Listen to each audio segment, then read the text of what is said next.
ሞት አይቀርም። ሰው በረሃብ ይሞታል፣ በበሽታ ይሞታል፣ በመኪና አደጋ ይሞታል፣ በጦርነት በሰዎች ይሞታል፣ እንቅፋት መጥቶ እንሞታለን፣ በራቃችን ትን ብሎን እንሞታለን። ከመጣ አይቀርም።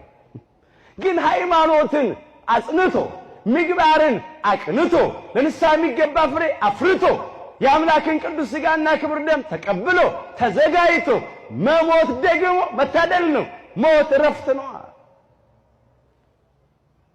ሥጋችንን ነው የሚገድሉት፣ ነፍሳችንን የት ያገኟታል?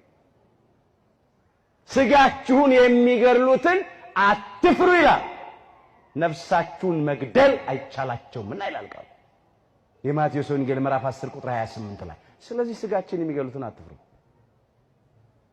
ይልቅ አምነን እንሞት።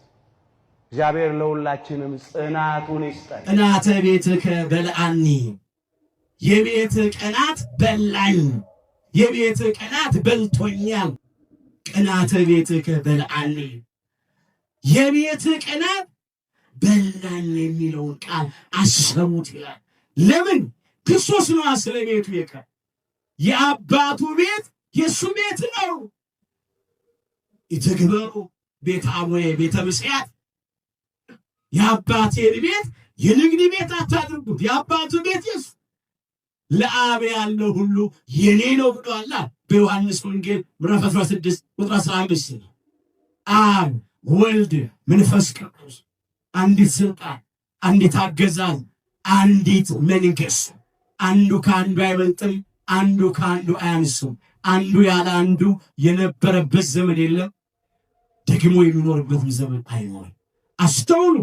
ከዘላለም እስከ ዘላለም አብ ወልድ መንፈስ ቅዱስ ዘላለም ቅድስት ሥላሴ እኔና አብ አንድ ነን ነው ያለው በዮሐንስ ወንጌል ምዕራፍ 10 ቁጥር 30 ላይ። ለዚህ ነው ለአብ ያለው ሁሉ የኔ ነው፣ የአባቴን ቤት የንግድ ቤት አታድርጉት። የአባቱ ቤት የእርሱ ቤት ነው። ቤቴ ለአሕዛብ ሁሉ የሚሆን የጸሎት ቤት፣ ለእሱ የንግድ ቤት ስራ። ይሄ በቁሙ ታሪኩ ነው። አጸዳው ቤተ መቅደሱ። እነኛ የአይሁድ ካህናትን ስልጣናቸውን ሻረ፣ ካለቅነታቸው ገፈፈ። የማይገባውን ነገር በመቅደሱ ሲያደርጉ አግኝቷቸዋልና እዛም የነበረውን ነገር አስወጣ። የዚህ ታሪክ ምስጢራዊ ትርጉም ምንድን ነው? ምስጢራዊ ትርጉሙን እናንተ ምስጢራዊ ትርጉሙ እንደዚህ ነው። ባካችሁ አስተውላችሁ ተከታተሉ። የአይሁድም ፋሲካ ቀርቦ ነበረ ይላል። የአይሁድ ፋሲካ ያለው በቤተ እስራኤል የተመሰለ አዳምና እኛ ልጆቹ ነን። የኛ ፋሲካ ቀርቦ ነበረ ማለት ነው። ፋሲካ ማለት መጀመሪያ ማለፍ አልፎ መሄድ ነው ብለናል። ፋሲካ ማለት ሁለተኛ ማዕዶት መሻገር ነው ብለናል። ምን ማለት መሰላችሁ? ሞት፣ መርገመ ሥጋ፣ መርገመ ነፍስ ከኛ የሚያልፍበት ጊዜ ቀርቦ ወይም ደርሶ ነበረ ማለት ነው። ይሄ ነው ምስጢሩ። ሞትን ከኛ ሊያሳልፍ በመርገመ ሥጋ ላይ መርገመ ነፍስ፣ በሞተ ሥጋ ላይ ሞተ ነፍስ፣ በርደተ መቃብር ላይ ርደተ ሲኦል ተፈርዶብን ነበረ። ይሄ ነው ይቀስፈን የነበረ፣ ይሄ ነው ያጠፋን ይገድለን የነበረ ቀሳፊው በአዳምና በእኛ በልጆቹ ላይ ነበረ። ይሄ ያልፍ ነበረ ማለት ነው። እሱ ብቻ ግን አይደለም። በፋሲካው ለእስራኤል ለሥጋ መሻገር ሆኗል፣ ነፃ መውጣት ሆኗል። እንዲሁ አዳምና እኛ ልጆቹም ከሞት ወደ ሕይወት የምንሻገርበት፣ ከጨለማ ወደሚደነቅ ብርሃን፣ ከሲኦል ወደ ገነት የምንሻገርበት፣ ከዲያብሎስና ከሰራዊቱ አገዛዝ ነፃ የምንወጣበት ጊዜ ቀርቦ ነበረ ማለት ነው። ኢየሱስ ክርስቶስ ወደ ኢየሩሳሌም ወጣ ይላል። ኢየሩሳሌም ማለት ሀገረ ሰላም ማለት ነው። የሰላም ሀገር፣ የሰላም ከተማ ማለት ነው። ለጊዜው በቁሙ ወደ ኢየሩሳሌም ነው የወጣው። ምስጢሩ ግን ወደ ዕፀ መስቀል ላይ ወጣ ማለት ነው። ወደ ቀራንዮ ኮረብታ ወጣ። የሰላም አምላክ፣ የሰላም አባት፣ የሰላም አለቃ፣ የሰላም ንጉሥ ሰላማዊ ኢየሱስ ክርስቶስ ለምን ፋሲካችንን ሊያደርግ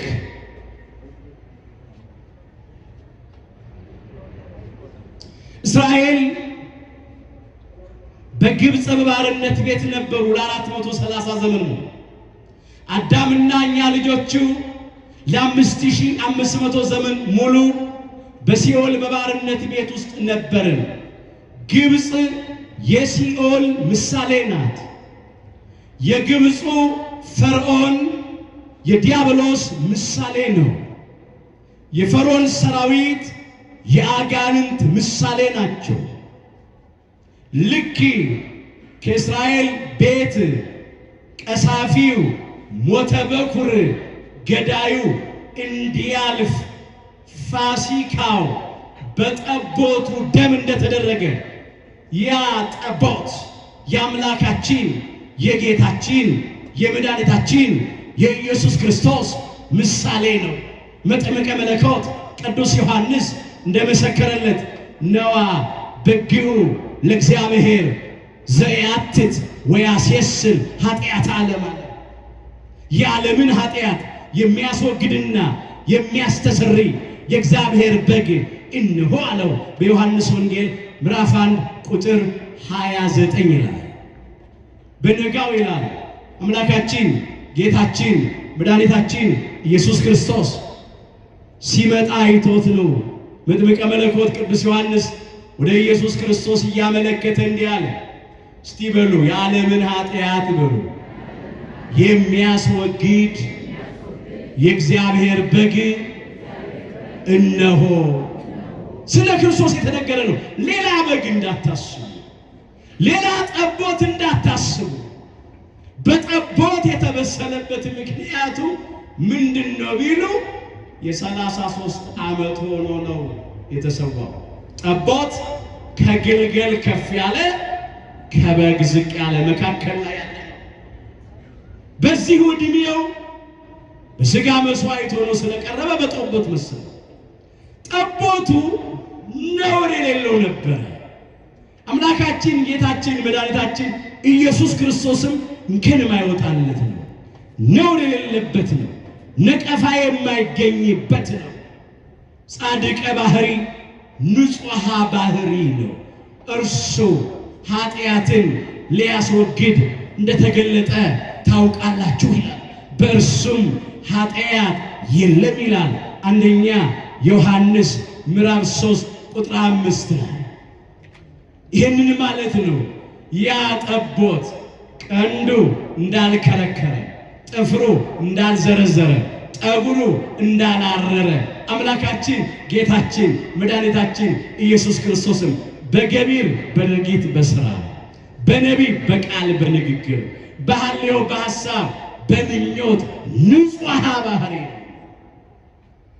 ይህንን ማለት ነው በበግ መሰለው።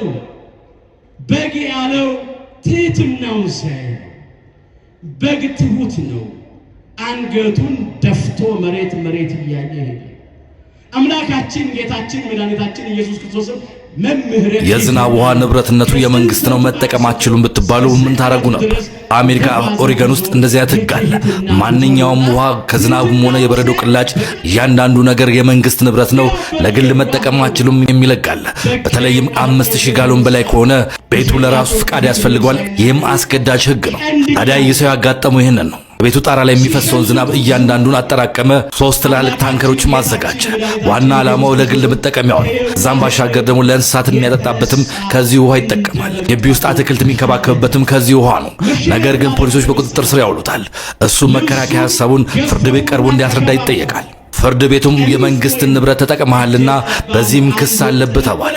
እሱም በኔ ፕሮፐርቲ ወይም በኔ ንብረት በኔ ጣራ ላይ በዘነበው ዝናብ የመጠቀም ሙሉ መብት አለኝ። እዛም ባሻገር የተጠቀምኩት ለግል ጥቅሜ እንጂ አንድም ጠብታ ውሃ ሽጬ ምንም አይነት ገቢ አላገኘሁበትም። ስለዚህ ልጠየቅ አይገባም ባይ ነው። ፍርድ ቤቱ ግን የትኛውም አይነት ጠብታ ውሃ የመንግስት ፍቃድ ከሌለበት መጠቀም አችልም፣ ስለዚህም በዚህም ጥፋተኛ ነው ብሎ 1 ወር እስር ቤትና $1500 ቅጣት አስተላልፎበታል። ቤት ውስጥም ያሉትን እንዳለ ታንከሮች አውጥተውም በግድ ወደ መንግስት እንዲገባም አድርገዋል። እናንተስ ይህን ጉዳይ እንዴት ትመለከቱታላችሁ? ሐሳባችሁ መከተብ እንዳረሱ ስለዚህ የዋህነቱን ሳይበቃል በከዋህነቱ የተነሳ ቀንድ እያለው አይዋጋም። ቀንድ የተባለ ስልጣኑ እኮ ነው፣ የባህሪ አምላክ ነው። ከመቀዝበት ሊያጠፋቸው ይቻለው ነበረ፣ ግን በየዋህነት ዝም ብሎ ተሸለተ። የሚገርም ዝምታ። ሌላው በከዋህነቱ የተነሳ አራጆቹን ተከትሎ ሄዳል። ቢላ የሳሉበት ሊያርዱት ሊያወራርዱት እኮ ነው። እሱ ስለማያውቅ በጉ አያውቅ ከአራጆቹ ጋር ተከትሎ አምላካችን ጌታችን መድኃኒታችን ኢየሱስ ክርስቶስ እንደሚሰቅሉት እንደሚገርሉት ያውቃል። ሁሉን አዋቂ አምላክ ደግሞ በፈቃዱ ለድነት ዓለም ለቤዛ ዓለም መስዋዕት ሆኖ ሊቀርብ ነው የመጣው። ግን ተከትሎ ሄደ። በየዋህነት ሰቅለው የሚገርሉትን ተከትሎ ሄደ። ሌላው በብሉይ ኪዳን ለኃጢአት ስርየት መስዋዕት ሆኖ ይቀርቡት ከነበሩት እንስሳት መካከል አንዱ የበግ ጠቦት ነበር። የሐዲስ ኪዳኑ መስዋዕት አምላካችን ጌታችን መድኃኒታችን ኢየሱስ ክርስቶስ ስለሆነ ለዚህ በበግ ተመሰለ። ይህንን እኮ ነው የዓለምን ኃጢአት የሚያስወግድና የሚያስተሰርይ የእግዚአብሔር በግ እነሆ ያለው መጥምቀ መለኮት ቅዱስ ዮሐንስ። እስቲ ከኔ ጋር አብሮ ኢየሱስ ደግሞ በሉ ሕዝቡን በገዛ ደሙ እንዲቀድስ ከበር ውጪ መከራን ተቀበለ። ዕብራውያን ምዕራፍ 13 ቁጥር 12። ኢየሱስ ክርስቶስ ደግሞ በገዛ ደሙ ፈሳሽነት ሕዝቡን እንዲቀድስ ከርኩሰታችን የቀደሰን ቅዱስ ሥጋውን ቆርሶ ከነውራችን ያጠበን ክቡር ደሙን አፍስሶ ነው። በገዛ ደሙ ፈሳሽነት ሕዝቡን እንዲቀድስ ከበር ውጪ በቀራንዮ ኮረብታ በዕፀ መስቀል ላይ ተሰቀለ።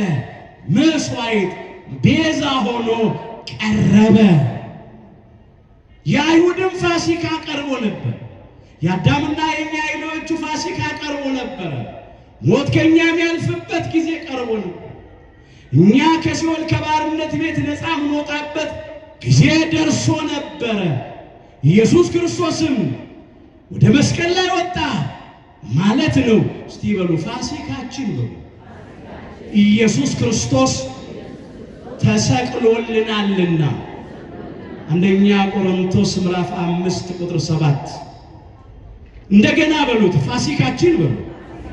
ኢየሱስ ክርስቶስ ተሰቅሎልናልና። ፋሲካችን ማን ነው? ኢየሱስ ክርስቶስ ነው። የሐዲስ ኪዳኑ ፋሲካ የተደረገው በጠቦት ደም አይደለም፣ በበግ ደም አይደለም፣ በቀራንዮ በግ፣ በየዋሁ በግ፣ በትሑቱ በግ፣ በእግዚአብሔር በግ፣ በአምላካችን በጌታችን በመድኃኒታችን በኢየሱስ ክርስቶስ ቤዛነት መስዋዕትነት ተደረገ።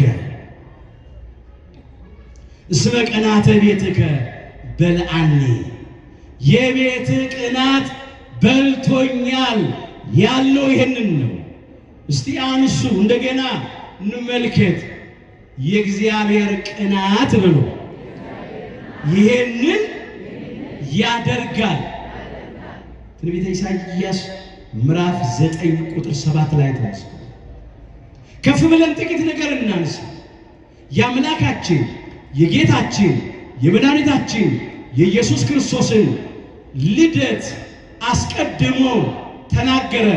ገና አምላካችን ኢየሱስ ክርስቶስ ከመቤታችን ከመወለዱ ከ700 ዘመን አስቀድሞ የተናገረው የትንቢት ቃል ነው። ነብዩ ኢሳይያስ ከእግዚአብሔር አግኝቶ ሕፃን ተወልዶልናልና አለ። እዛ ትንቢተ ኢሳይያስ ምዕራፍ 9 ቁጥር 6 ላይ ሕፃን ተወልዶልናልና ወልድም ተሰጥቶናልና አለቅነት በጫንቃው ላይ ይሆናል፣ ስሙም ድንቅ ነው አለ። ከስሞች ሁሉ የሚበልጥ ስም ነው። ሕያው ዘላለማዊ የሆነ ስም ነው። አሸናፊ ድል አድራጊ የሆነ ስም ነው። አዳኝ መድኃኒት የሆነ ስም ነው። ስሙም ድንቅ አለ፣ መካር አለ፣ ኤልሻዳይ ከሃሌ ኮሎ ሁሉን ቻይ አምላክ ነው። አስተውሉ። ኃያል አምላክ፣ የዘላለም አባት፣ የሰላም አለቃ ተብሎ ይጠራል አለና ቀጥሎ እንዲህ አለ፣ የእግዚአብሔር ቅናት ይሄንን ያደርጋል። የእግዚአብሔር ቅናት ይሄንን ያደርጋል። ምን አደረገ እግዚአብሔር?